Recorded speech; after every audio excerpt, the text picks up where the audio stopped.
Okay, so our topic for discussion today is Voices for Tomorrow, empowering you to challenge harm and build a just future.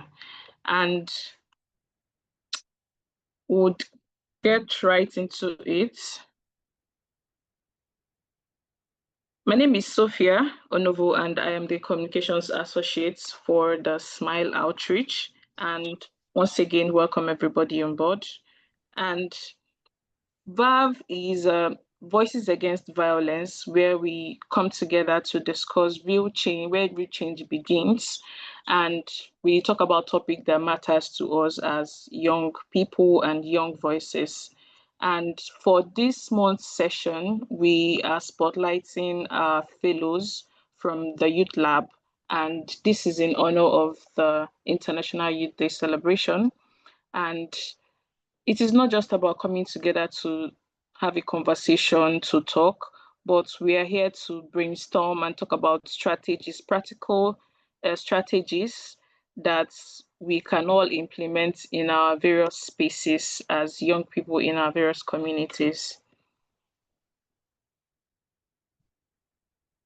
I would like to crave the indulgence of Ella, our Director of Communications, to give us an opening remark.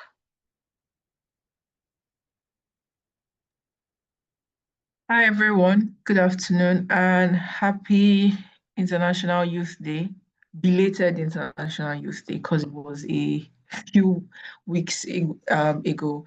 Thank you so much for joining us today as we begin today's conversation on this month's edition of VAV Monthly. I hope you learned something that you can begin to implement in your various communities. As you all know, at the Smile Outreach, we're very passionate and particular about the kind of change we're able to create. And we know that change doesn't rely with just one person. It takes everyone to be able to bring change about that. So we're happy that you're here. Our fellows, a lot of them have been in the space digging their hands already on the ground and getting things done. And so it's great to hear from them. And yeah, looking forward to the success of today's event. Thank you so much, Sophia. Please take it away. Thank you so much. So talking more about Smile Outreach, like we all know, our programs are around sexual grooming, FGM, menstrual equity, and child marriage. So we are a non-profit organization, and if you're just joining us for the first time, do well to check us on our social media platforms at the Smile Outreach, and on our website at the Smile Outreach, you would learn more about us. Our flagship programs and projects are on the Outreach Challenge, the Good Circle, Bold Spaces, and the Youth Lab. So for the Youth Lab, some of our fellows are here with us today, and they will be the voices that will be hearing speak today. Yes, moving on to the speakers, we have Tosin Toluoju, who is a Youth Lab Fellow from the Period Equity Cluster. We also have Gambo, who is from the Child Marriage Cluster. We have Divine Gifts Obaracha, who is from the Sexual Grooming Cluster, and Solomon Adewale, who is from the FGM Cluster. So Tosin is a media and communications professional with hands-on experience in broadcast journalism, content strategy, and newsroom leadership. She has a proven record of delivering compelling public interest stories across radio and television, while enhancing editorial quality and audience engagement. So in addition to her media work, she has deeply invested in social impact storytelling around gender, health, and civic education. She also serves as a fellow in the Smile Outreach Youth Lab, and she has contributed to the Menstrual Hygiene Equity Cluster and organizing outreach and promotes menstrual dignity among adolescent girls, and she has a blend of media expertise and advocacy. Tosin, are you in the building? Yes, I am. Thank you. Thank you so much for joining us. Yeah, thank So you. next we have Gambo, who is a passionate advocate for children, youth, and sustainable development with a commitment to empowering communities through education, civic engagement, and social responsibility. He is the founder of Minor and Kids Children Foundation, a non-profit organization dedicated to improving the lives of underprivileged children through initiatives focused on education, health, and social welfare. He is also a certified SDG teacher, advocate, ambassador, and IT specialist and an entrepreneur. Gambo, are you with us in the building?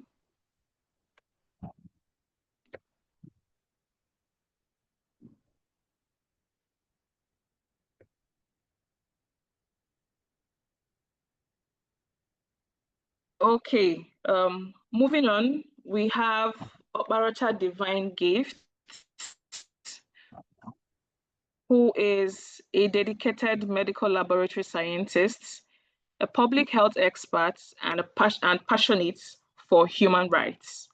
She is a certified sexual and gender-based violence instructor, and she worked tirelessly to promote awareness and prevention and response to SGBV while empowering survivors and community. Through her expertise in medical laboratory, she has also contributed to strengthening campaigns in disease prevention and health promotion. She is also a YouthLab Fellow in the sexual grooming cluster. Divine Gift, are you with us in the building? Yes, I'm here. Good afternoon. Good afternoon. Thank you so much for joining. All right. Yeah.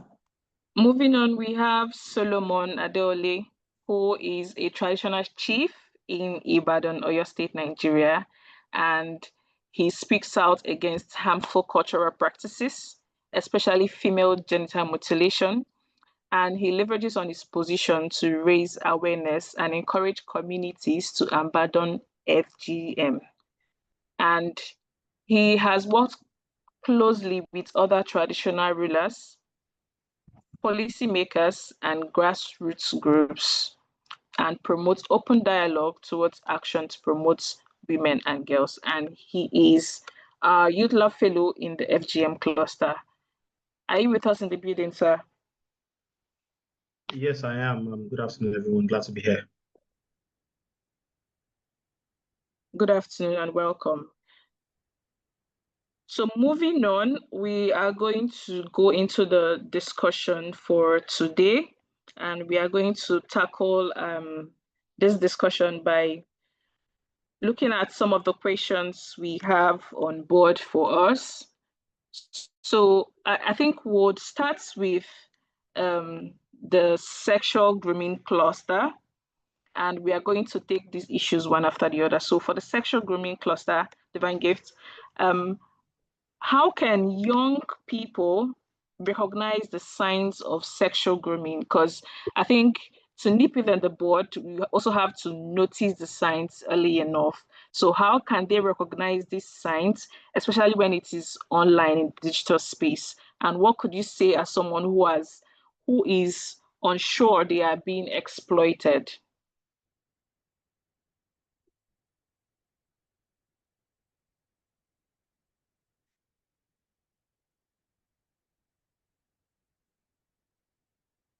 Sorry, Divine Gift, did you get my question?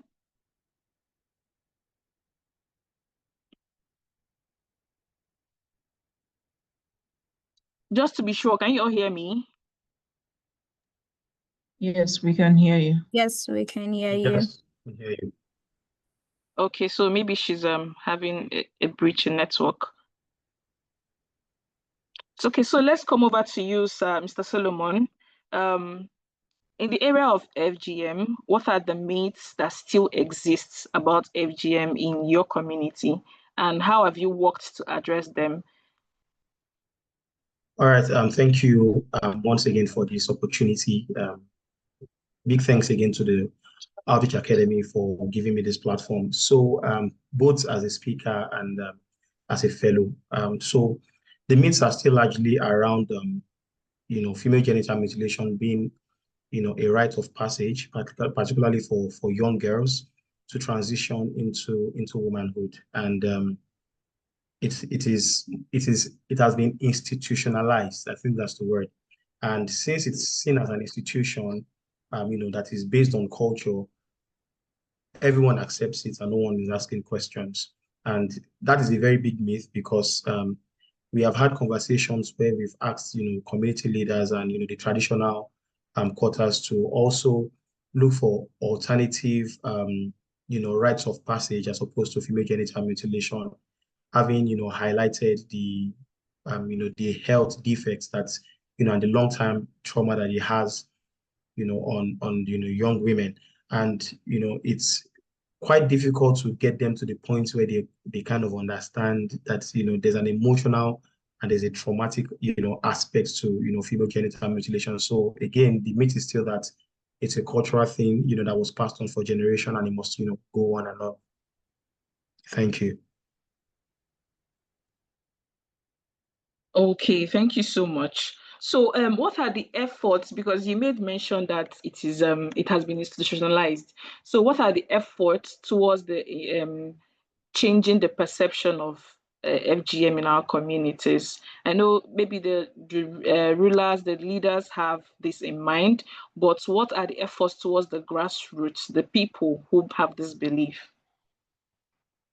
Yeah, so it's more of stakeholder engagement largely because as we've rightly learned during the fellowship, that demonizing the arts, particularly to people who have grown to accept it as part of their cultural identity, is going to do a lot more harm than good. And that gave me a fresh perspective into that. So engaging the traditional leaders. I mean, I am a chief. However, there are cadres to these things. So I'm much more like junior. So we work with the older chiefs and, the traditional birth attendants, and we have discussions around these things. So we make them understand that female genital mutilation is a harm, is also a violation of basic human rights.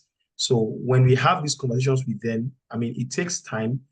Some of them are beginning to see it and as what it is, the reality that it is. The only challenge, that we have right now is that looking for alternatives for them. So when we ask them to stop cutting, which, is part of their livelihood or the work that they do. So, getting them to transition into other means of sustaining them. So that has been it. So it's been basically dialogue and stakeholder engagement through traditional leaders and also traditional birth attendants, of course, with the presence of the fathers and the mothers of survivors in this context of female genital mutilation. Okay. Sorry. For me, I feel like it is rare to see traditional rulers who are at the forefront of this movement. So I would want you to share maybe a personal experience that prompted you to be in this room of advocacy towards FGM. All right, so it was just a random case. I mean, I was not planning to. Of course, I mean that was one of the reasons why I even applied to be a part of this fellowship. It was someone mentioned it in passing, and then it caught my attention, and then I asked questions, I probed further, and then I found out that it's because I did not grow up in the community where I'm a chief, right? I just relocated a couple of years back, so I was not really accustomed to their practices and all of that. So when I got there, it sounded very strange to me, but then I started asking questions. And then I started meeting with older women who could pass as my mother and then asking questions. And while asking those questions, it then began to make sense why these things happen. So I heard of a particular young girl who it happened to, who eventually lost her life. And, when that happened, they still did not see it, I mean, as what it is. They still did not believe that, it was FGM that led to it. There was a disconnect. They could not fathom it. Why? Because they could point out to, for every one child that dies out from FGM, they could point out to 9 more that survived, right? So they still could not fathom it, and I knew that I needed to, get to a space where I could get all the skills, the knowledge, and the experiences that I needed to, you know, to um, to begin to advocate against this, particularly in my community. So I started, reading online, started, consuming resources, and I started doing it in bits, of course, with consultation from the older leaders in the community, before I came across, the Smile Outreach. I hope I was able to answer your question. Yes, yes. Thank you so much. So let's hear from Divine Gift. I don't know if she's back.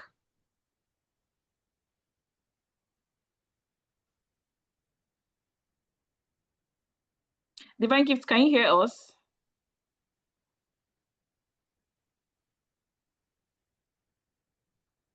Okay. I don't know if you're trying to speak, but if you are, you're muted. So Tosin, let's hear from you. For you, what personal experience have you had that prompted you to be in the space? Okay, thank you so much for that question. Yes, so, first I'll start by sharing my own experience of when I started seeing my period, and then I'll stay with my grandma, and then I went to. It was really surprising.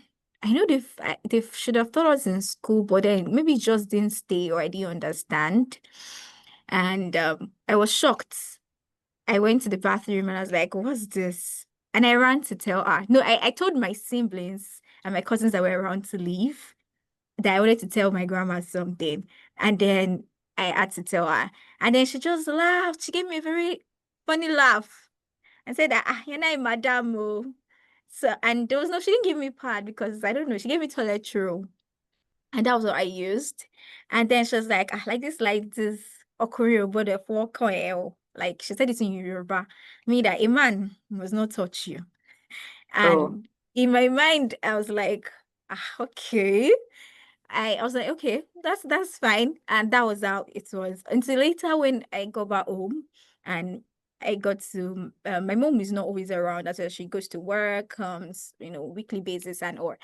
So I was just managing, doing on my own knowledge and everything. And I also noticed that in my community, teenage pregnancy is a big deal. I grew up in Benin City, say precisely. For anybody that knows Edo State Benin, say that area, you know that really there's a lot of work to be done, especially as it relates to young girls. And some of these things comes from the fact that you don't give them the right information, you don't give them the right knowledge when they start growing up, when they start seeing changes in their body and everything. So when this, I noticed that there's a gap that needs to be filled. So that was it for me. That was where the passion started from. And then I started going to secondary schools. I started speaking to young girls on their body, on their menstruation, explaining things to them, and that was how it was. okay, that was quite an experience. Okay, Gambo, are you in the building? Yes, I am. Okay, so let's hear from you. Share your personal experience with us so that we can also enjoy. Okay, it happens that I go, can you hear me clearly? Yes, we can hear you. All right, thank you. Thank you so much for this privilege. I'd like to start by giving a little story. It happened that I got admission to study in Abuja University in the year 2017. So the route I take to go to school was through my state and then Ningi. So, and then while passing there, I used to pass this particular hospital with the title VVF, vesico vaginal fistula, blah blah blah. So I was like, I kept noticing that until I asked a friend. I said, I usually pass this hospital that has this vesico vaginal fistula. I asked what it's about, and then I made research, and the story was bad. I visited the hospital once and realized there were so many young girls were doing very bad. Like I cannot literally tell you what goes on there, but some of you that have experience of what VAV is will know that. So, and I realized it was due to early child marriage, and I was like, what can I do to help stop this? So they said you have to fight child marriage. You get, and then by then I already had my foundation. We were literally doing charity project for children, and then I asked my project manager, what is the possibility of doing something for these girls? And then that was where we came up with the Girl Child Project. We flagged up the Girl Child Project 2020, which is going to be going on throughout 2020 to 2027. And we've been trying our best to help the girl child in our community. Thank you very much. Thank you so much. Moving on, Tosin, this question is actually for you. So I know we've seen projects around period equity and all that. We've even seen people share pads and outreaches here and there. There are efforts. So we want to know what period equity is all about. Is it just about sharing pads? Is it just about talking to young girls and making effort? What is it really about? What is the roots advocacy all about? Okay, thank you. So, period equity, like you said, is not just like the way people see that it's just about sharing pads, giving sanitary pads to young girls, educating. No, that's not what it is. That's not what it entails in total. So, period equity goes to even first the education part. Let's for me, let's start with the basis. Let's start with educating the girl child about our body. Let's start with telling her, okay, this is the process. This is what you will see. This is when things start, when you start noticing this is what it means. Explaining what it is. And not just involving, like, not just the girl child, even also involving the boys as well. Because these boys, they are going to be husbands. They are somebody's brother, So having this education, having us talk about this education, like educate the general public about what the menstrual health cycle is, what menstruation is first a way to go. Like, for me, that's one of the first step in the right direction when we talk about period equity. Another thing I also like to talk about or like to address is also the stigma that comes with that.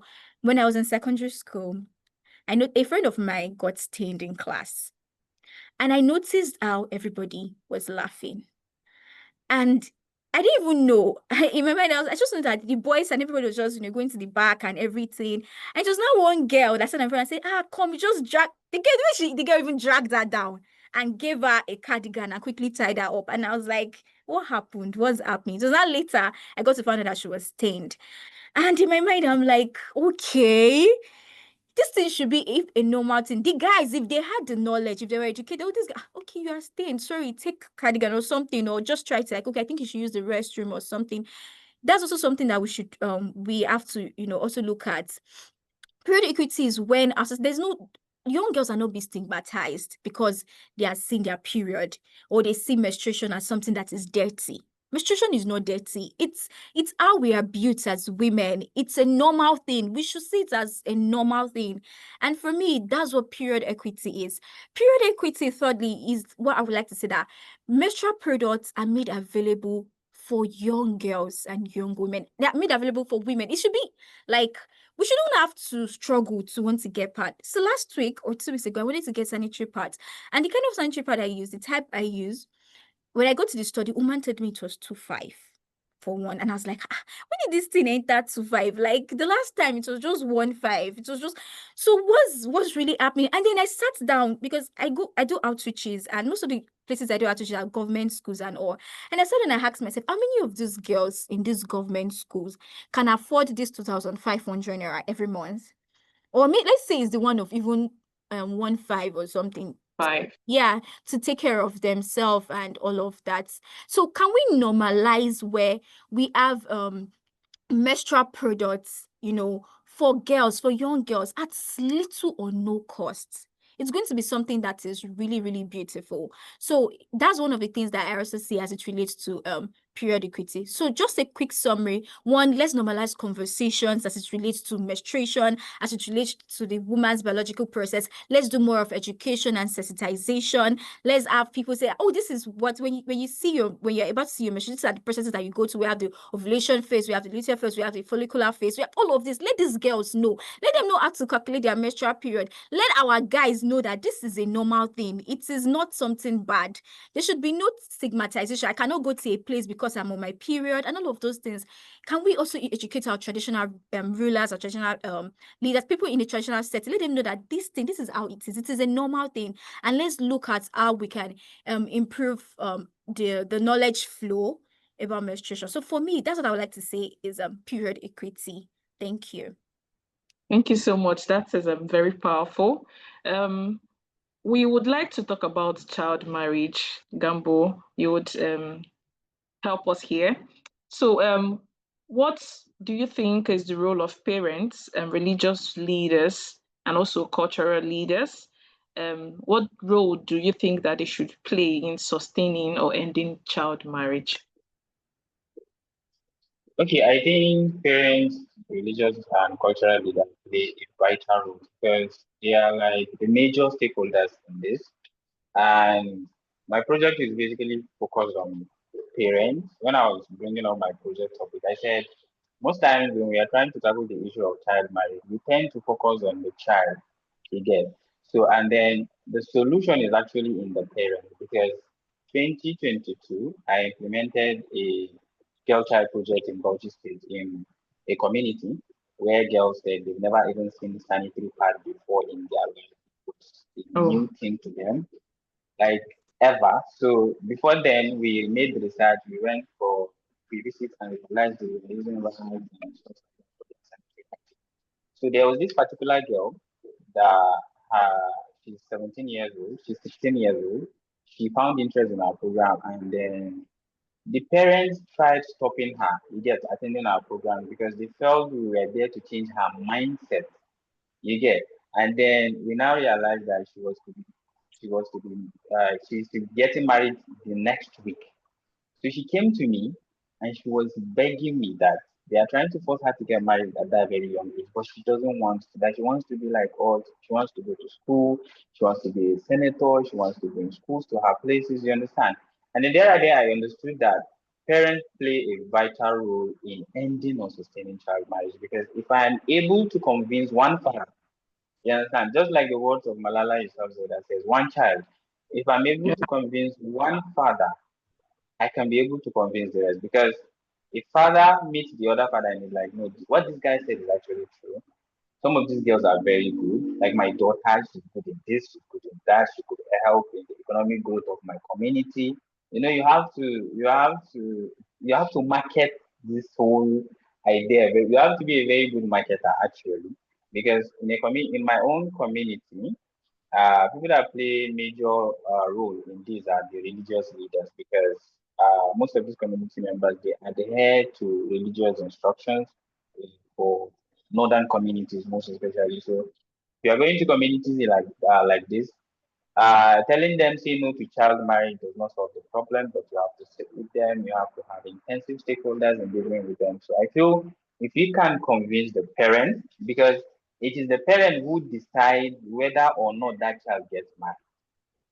And then it is the community leaders, the religious and cultural leaders that influences the parents' decision on the child's marriage. So these two persons, these two stakeholders are very vital in solving the issue of child marriage. So if I and you can influence these the religious and cultural leaders to influence these parents, then I think we can either end or sustain child marriage. Thank you very much. Thank you so much. Before we move ahead, on a general note, if you have any question or anything you would like any of our speakers to address, please feel free to drop your comment or your question in the chat box. And we will be moving on to Divine Gifts. I hope her network is stable now. Can you hear us, Divine?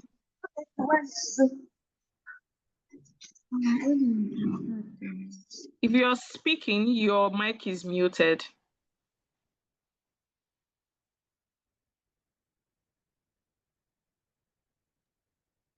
Can you hear me now? Yes, we can hear you.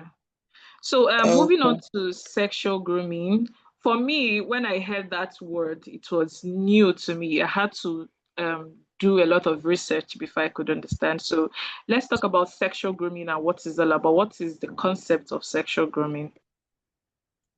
Okay. The concept of sexual grooming is just like it's simple. It's been there for ages. Just that um the generation then and us could not really pinpoint that this is actually sexual grooming. Like doing a current research whereby the previous colonial men and a very elderly man will go and pick a bride. It relates to child marriage, whereby they try to provide all the necessities for the family. They try to provide food, bring gifts, do everything possible to entice the family, and now take the girl child as a wife. So that is actually sexual grooming, just that it's not really well known then. So now in this our generation, you can say that sexual grooming is an act whereby an adult who is much more older or in a different age bracket with a teenager tends to give out gifts, lure the teenager, make the teenager to keep secrets with him, and in the end exploit the person sexually. So, and it's common within teenage girls, it's common in universities, it's even common with primary school children. You hear from a child that is in primary school, when you try to ask questions to know if actually he or she have someone that actually gives him gifts, actually tells him not to discuss anything else with another person, actually tries to build confidence, actually tries to build trust with the person. So when you ask these children, do you have such person in your life? Do you have such relative in your life? They'll say yes. They'll say yes. This uncle, this auntie gives me gift, buy me things, even calls me my wife, my small husband, calls me so many pet names, takes care of me, and sometimes they try to touch me inappropriately. And in such a situation, the child will be trapped.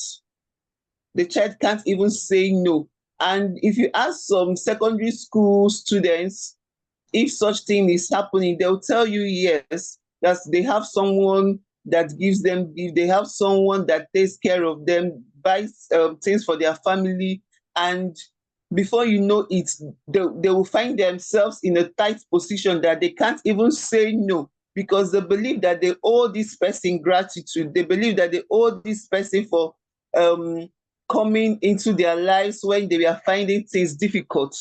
So before you know it, they are into a relationship, into a sexual relationship with the person, which they didn't even know that such act that they are exhibiting at that moment will actually happen. So it's kind of an exploitation, a kind of deceit. And if you make an intensive research, you also find out that one of the reasons why people are prone to sexual grooming is poverty. Is when they can't is when the family cannot even provide their basic needs. You know, in considering the Nigeria poverty rate and how things are hard in the country, so many parents don't even care about how their child survives, especially the girl child. So many parents from low income homes don't even care about what is happening in their children's life, because they themselves, they are also trying to find their feet. They're also trying to make ends meet. And in as much as these ends meet that they're trying to make are not enough, it makes these children to be vulnerable to sexual groomers. You see a woman who trades, who sells things in the market. She will give her children to help them to hawk and tell them, please ensure you do everything possible to make sure you finish selling these things today. So when such child takes those things on her head and goes out to sell, he or she is vulnerable. If anybody stops them and tell them, I will buy everything that you are selling, if only you can allow me to touch you, I will be giving you gifts, I will take care of you, I will make sure that you don't lack anything, such person will be vulnerable to succumb to such requests. So I believe that sexual grooming is rampant in our society, is really epidemic. It's really, really epidemic. If you do some research and talk to some persons like the ones that I've done, you find out that even some of our parents got married to our fathers because our fathers usually groomed them. And then it was a normal thing for a well-known person to pick an interest in a young lady and provide the lady with every necessary support, every necessary need, every necessary financial assistance, so that at the end he can have access to the ladies sexually. So it's a rampant something in our society. It's really epidemic, and I'm sorry to say this. It's really unfortunate that it has really eaten deep into our society, that the society is beginning to normalize it. They are beginning to see it as normal. They see it as there is nothing wrong in dating an older man. There's nothing wrong in being in a relationship with someone that takes care of you, as long as the person takes care of you, takes care of your family, provides your need, it's okay. Even if it doesn't make you happy, even if it traumatizes you, you should just keep quiet because of the things that you're benefiting from such person. So it's really epidemic. It's really Yeah, thank you so epidemic. So that, Yeah, it is. yeah. It is. And I think you broke it down very well that even the layman can understand. Thank you so much for that. And talking about the society, we can see that the society is evolving. We are going digital. Everything is digital right now. So what signs can a young person see and say, oh, I'm being sexually groomed, especially when it comes to the digital space? And what can they do about it? Okay. When you, as a young person, when you realize that someone suddenly gives you gifts, try to make you to keep sweet, try to make sure that he gets involved in everything that concerns you, try to offer help when even the help is not needed. You should look out for those signs and guide yourself. You should guide yourself. When someone all of a sudden tries to be friendly with you, especially when it has to do with the opposite sex. And I also want us to know that this sexual grooming is not really about the ladies alone. Even older women groom younger boys to meet up with their sexual needs when they need them. I was interviewing someone last week at work. So I was just like, because I work as a laboratory scientist. So this particular guy always come to the hospital to do HIV check every 3 months, and other STDs. And so out of course, I was like asking him why every 3 months you always try to come to do this particular test. Is it required for job or a job application or what? I just want to know. He now told me in confidence. He even said that he is tired, but just that he doesn't know how to pull out from such relationship. That he's in a sexual relationship with a mommy, with a woman known as Sugar Mommy. That this woman has done so much for him, done so much for the family, pays his school fees, and he wants to stop, but the woman keeps on threatening him that if he should pull out, that she's going to hunt him down. Like the guy is can't even live like a normal human being because the woman is always monitoring his movement. So I tried to ask, sorry, Oga, but how did this start? I tried to like calmly ask, he said that it happened at his father's shop, that the father is a vulcanizer. So this woman usually comes to pump her tires in the father's shop. And sometimes when the father is not around, he himself will be the one to attend to the woman. So the woman started giving him money, trying to make sure that he's okay. That even when he tries to reject the money, the woman said no, he's okay. That he's like a son to her. When even he complained to his father, the father was like, as long as the woman gives it with pure heart, he should collect. So he started collecting money from the woman. When after his secondary school, this started in JSS2. After his secondary school, because of the parents cannot afford to send him to a university, he started to learn a mechanic. So when the woman found out that he's learning a mechanic, this woman randomly comes to the shop to service her car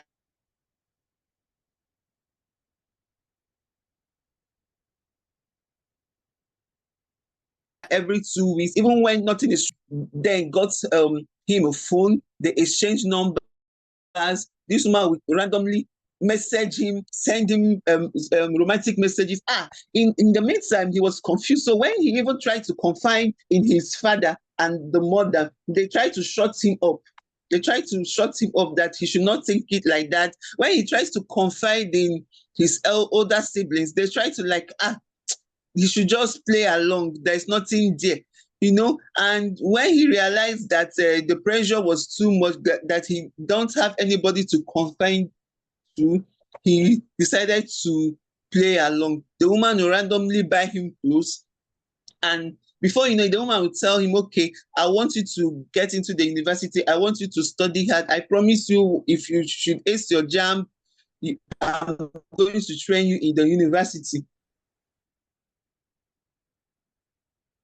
The guy was delighted. The guy was decided to take it serious. Immediately, nation enrolled him in a university here in the East. So when the woman enrolled him in the university, the woman now said, okay, I like you. This is what you will do for me to show your gratitude, to show your appreciation. The woman got him a self-contained hostel, well furnished. The woman opened the shop for his parents. The woman made sure that his father stops the vulcanizing job. The woman got him a job as a security agent in one of the companies. So the woman is training his siblings, doing so much for him and the family at the expense of his own happiness. So what the woman does to him is that he exploits him sexually. He might be in lecture now, having class. The woman will call him, please come over. I'm in so and so place. He will abandon everything. He might be hanging out with his classmates. The woman will call him, please come over. And this woman does this without protection. And when he tries to, yes, and when he tries to raise concern, because he's a as a university student, he knows about HIV, STI, STDs, and all. So he tries to raise a question. The woman will shush him. And it's so unfortunate that this woman is also married. Oh. So the woman will shush him. Yes, the woman will shush him. So because of the fear, he can't even protect himself. He can't. So he always come to our clinic every 3 months, sometimes 2 months. So it's really epidemic. And I saw a young man who was crying for help. He doesn't know how to play, because even if he tells his parents, they will not even believe him. He tried to confide in his older sibling, the older son. The older son was like, as long as without that the woman is their destiny helper, that he should try to man up, and whenever the woman, and pray that the woman should get tired of him and discard him. So he's even praying. He said that he's even praying so that the woman will get tired of him and just allow him to go. But the woman cannot even allow him to go. Do you understand? So, and this is just one of many other stories that if you should investigate, you find out that a lot of guys don't even know how to stop the of a thing. Likewise, so many ladies in the university owe their benefactor sex because they see it as a form of gratitude. And funny thing is that most of them are not even happy doing it, but because of the society has normalized it that it's normal. As long as the person is meeting your need, you should play along. And that is where as advocates, we should come in and say, no, you should be empowered. I tell parents, like, for example, this break, this long vacation, I tell parents that I know in my church, it's not for you to enroll your child in a skill that is profitable, even if the person is not making use of the skill now, but let this skill be profitable to this your child, so that whenever your child faces a difficult situation in future, your child can fall back to this skill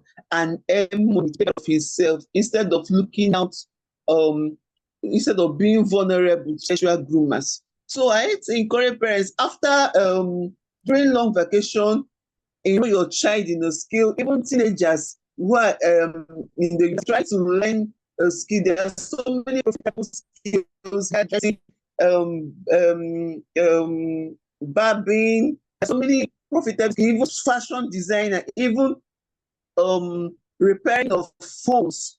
There are so many skills that can earn you little money that you can use to sustain yourself when your parents are not in the position to provide for you, when your parents are not in the position to send you money. So you should learn all these things, because if you don't have a skill, even if you don't have a profitable skill and you are vulnerable, you don't have anybody to turn to, and if you open your mouth to tell someone to help you with so amount of money, the person will not ask you to sleep with him or her in return. You will feel bad. Yeah, So I there think is, the key thing to look out is vulnerability. Thank you so much. yes, Thank you so yes. much for that breakdown. Before we conclude, just on a general note, we as advocates and youths that are lending voices to ending these harmful traditional practices, if you were given a billboard, this goes to all the speakers actually. If you were given a billboard to pass a message to the youths and the entire community, what would that message be at regards to your cluster?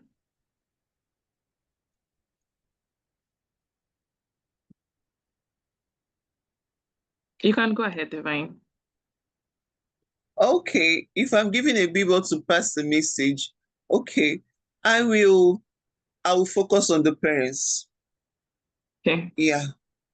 I would say, parents, be involved in your children's life. You never can tell what is going on. Do not trust your neighbors with your children wholeheartedly. Even your relatives, do not trust them wholeheartedly. Listen to your child when your child wants to tell you something. Be emotionally available. Trust your child. Create a safe environment whereby your child can tell you anything. Be emotionally available, because lack of emotionally availability is one of the reasons why the sexual grooming is epidemic. Because if your child can trust you and confide in you and knows that, yes, if I tell my parents that my pastor in the church tries to touch me inappropriately during one of the sessions, if I tell my parents that the choir master tries to touch me in a way that makes me feel uncomfortable, my parents will believe me and not tell me that I don't know what I'm saying. If I tell my Yeah, dad, that sister, so person tries to touch my private part, my dad will believe me. If I tell my mom that his own brother tries to hit my bum bum in a way that I don't like, tries to tell me to open up my clothes for him to see my body. If I tell my mom such a thing, my mom will believe me. So if teenagers should know that they can trust their parents and they know that their parents will stand by them, I believe that sexual grooming will come to a drastically reduced state. Do you understand? Thank And you so also, much. yeah, Thank you. yeah. Tosin, can we hear from you? What message can we have on your billboard tomorrow? Okay, so my message would be that your voice is powerful. So I strongly believe in speaking up. I strongly believe in being the change that you want to see. So as it relates to period equity, we really need to have more people who are speaking up as it relates to period equity, menstruation, educating men, educating the public, educating young girls about their body, because this would actually reduce stigmatization and all of that. So your voice is powerful is what I would want to have on my billboard. Thank you so much. Okay, moving on, Solomon, what can we have on your billboard tomorrow? Message to everybody as regards to FGM. I'm going to highlight FGM being a violation of human rights and encourage other people to speak out when they hear something about it, as to encourage a culture of people who constantly report such practices so that they can be addressed. And that is also going to ensure that institutions and agencies that focuses on ending FGM, would have, will be active and, up and doing, ensuring that they actively engage in the communities where these practices still persist. Okay, thank you so much. And lastly, Gambo, what are we having on the billboard for child marriage? Okay, for me, it's simple. It, I would boldly write it that say no to child marriage, say yes to your dream. That's simple because so many dreams have been buried in the north, to be specific, because these girls were married early, these boys, because not just girls, both boys and girls. Thank you. Thank you so much. So we're still looking out for questions from our audience. If you have any question, please do well to drop it in the chat box. And before we move ahead, because this discussion is recognizing the International Youth Day. So what are the efforts that young people the efforts they can put into ensuring that these harmful traditional practices are brought to its barest minimum? Of course, just like we young people are here lending our voices, a message for youths out there. We can start with you, Tosin. Thank you. So first is that I would say that young people should be aware, right? So if I know that I want to start speaking against let's say FGM for instance, or advocates for period equity, I need to be aware. I need to know what all that it entails. I need to have knowledge as it relates to it, because you cannot speak or advocate for a cause that you're not aware of. You really do not understand how it works and everything. So first is that we really need young people to get involved. Some of us will just feel like it's none of our business. Like sometimes I just feel like as young, most like some young people are they're just there. They don't just care, provided that everything is going well with like for them, they are okay. For me, that's a selfish mindset. So the fact that it's okay for you does not mean that it's okay for others and it's the right thing or it's the right way to go. So can we create more awareness? Can they be more aware? Can they be more involved? Let's in the little way, even in your house, in your family, I seen something, talk about it. This thing is not right. This is not how you should say it. How would you talk to a girl like that because she's stained? No, that's not how to treat a woman, right? All of these things are ways that we can get involved. Some of us are on social media. Talk about these things. You can have a post. If you are shy, if you're camera shy, it's okay. You can write about it. You can engage a friend about it, and all of this. So these are ways at which young people can contribute to all of this conversations, even beyond now. Thank you so much. Divine Gifts, a message for the Yeah. youth. A message for the youth from me is the change we want begins with you. If you are a victim of sexual grooming, you should not allow others to fall victim too. You should do your best to reach out and spread the word, share your experience. Like Tosin said, you have to speak up in your house, in your neighborhood, when you notice a particular elderly man or a particular older man is always trying to be friendly with a younger child, a younger girl, you try to interfere, try to find out what is happening. Don't just keep quiet.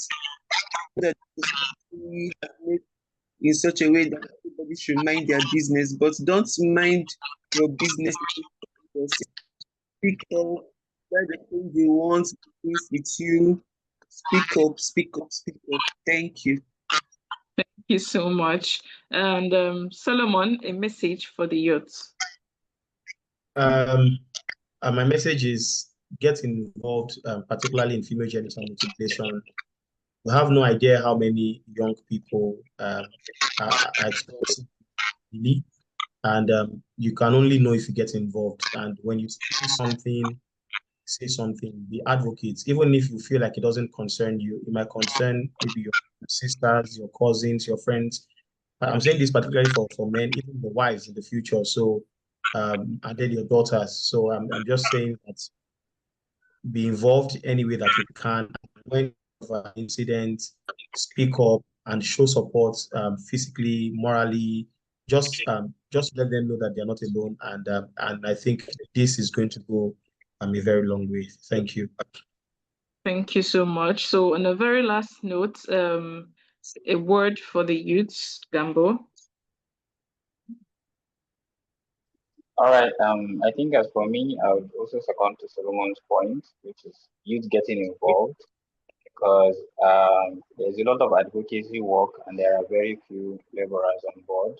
Nigerian youth are a bit too distracted. Some of the things that ought to be trending are not what are supposed to be trending. Understand? Imagine this gay stuff now. If it was the child marriage stuff that was this trending, it will have gone a long way to solving issues. So you barely see issues like this trending. The sexual grooming. This is something very new to me actually. Even for somebody that has been in social space for a long time, and the FGM and the imagine these things were trending the way stuff used to trend.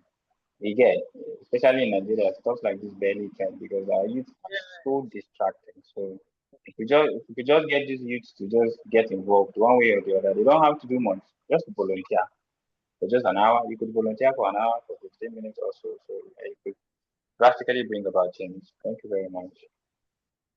Thank you so much, everybody. Thank you to our speakers. That was an insightful session.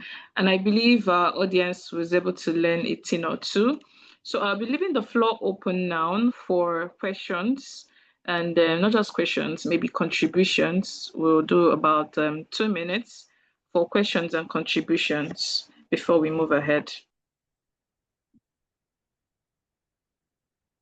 Okay, so we have a question in the chat.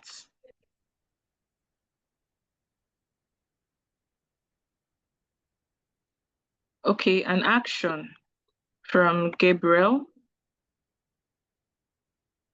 Okay, he says he wants to be part of this advocacy and he had an inspiration earlier on and he is willing to volunteer. So if you're willing to volunteer, please go to our website, the Smile Outreach, or you can also go to our social media platforms and you'll be attended to. Thank you.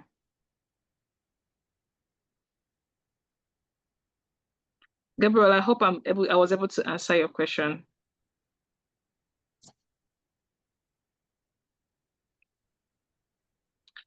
Okay. Any contribution or question before we call it a day? Question in the chat. There's a question in the chat. Okay. It's a promise.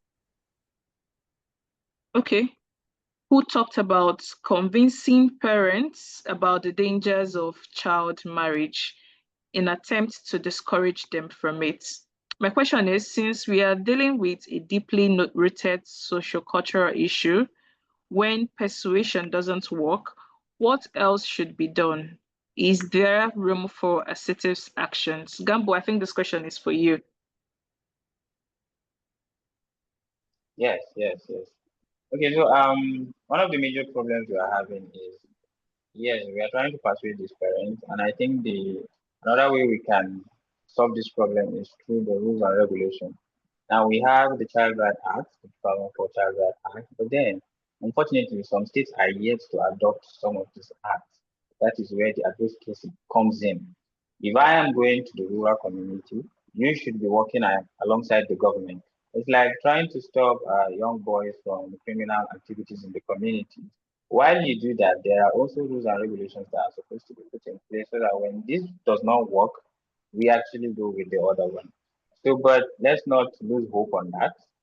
Since it's a biconditional question, I feel we should keep all hope alive and keep persuading this parent. It will take time. It might not happen today, might not happen during my time, it might happen during 10 of my generations, but we have to start today. So I feel apart from working on convincing the parent, we should also advocate on implementing some of these rules and regulations in all 36 states of the country, because you find out whereby the Child Right Act is stopping a young child from marrying, but the Constitution is still saying that when a girl child gets married, she becomes an adult. So you see, there is like confusion in the law and everything. So we need to work both ways. We are solving problems internally, we also need to solve it externally. I hope that answers the question. Thank you. Thank you. Promise, I hope that answered your question.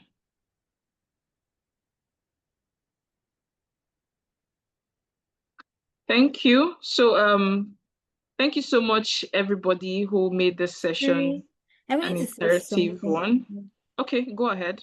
Yeah. So sorry, I wanted to say something just to contribute to what Gamba said as it relates to that question.